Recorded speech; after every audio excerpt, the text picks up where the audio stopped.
person at Trump rally. It's a realignment. It's unbelievable, and the fact that it's here is even sweeter.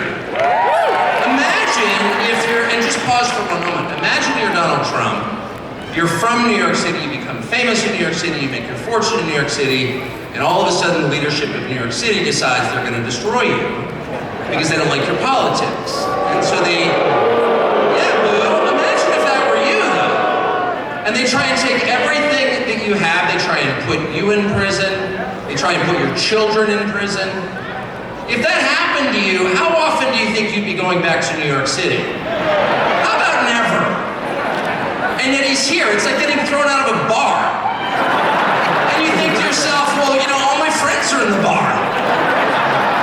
And you approach the door and there's the bouncer like, you're not allowed in here. But from behind the bouncer, you hear the cheers of your friend, come on in! And the bouncer hangs his head in shame. He's embarrassed that he's working for the man trying to keep the most popular person out of the bar. And that's Donald Trump back in the city that produced him with no embarrassment at all, in a room full of his friends.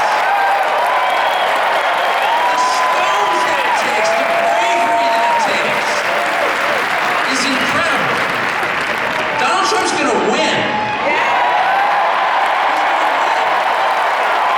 know that that's true. Why is Donald Trump gonna win? The people he's about to defeat have no idea. And they're panicked, they have no idea why people like Donald Trump. And their first theory was, well, Donald Trump is evil, so half the country's evil also. And that's one of the reasons they spent the last 4 years trying to destroy the country, because they're mad at its voters for liking Donald Trump. How much easier would it have been just to pause for 20 minutes and ask yourself honestly in some silent place, why do people like Donald Trump? And if they had been honest enough to ask themselves that question, they would have come up with the two main reasons, and here's what they are.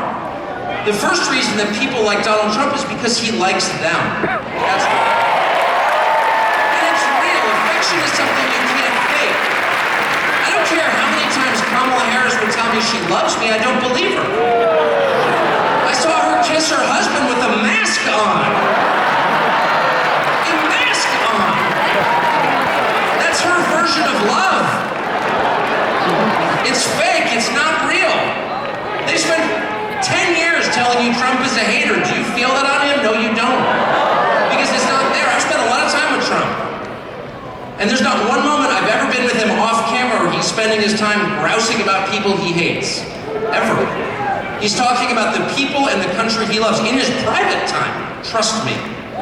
And people know in a country that's been taken over by a leadership class that actually despises them and their values and their history and their culture and their customs, really hates them to the point that it's trying to replace them, they know someone actually has affection for them, and that's Donald Trump. And that's requited. It's requited, they know. When he goes to McDonald's and serves fries, like, he's not faking that at all. That's why that worked. Democratic media consultants are like, how is that working? Because it's real, that's why. And the second reason that people love Trump, and I put myself in this category, it's why I'm here today, is because he's liberated us in the deepest and truest sense. And the liberation he has brought to us is the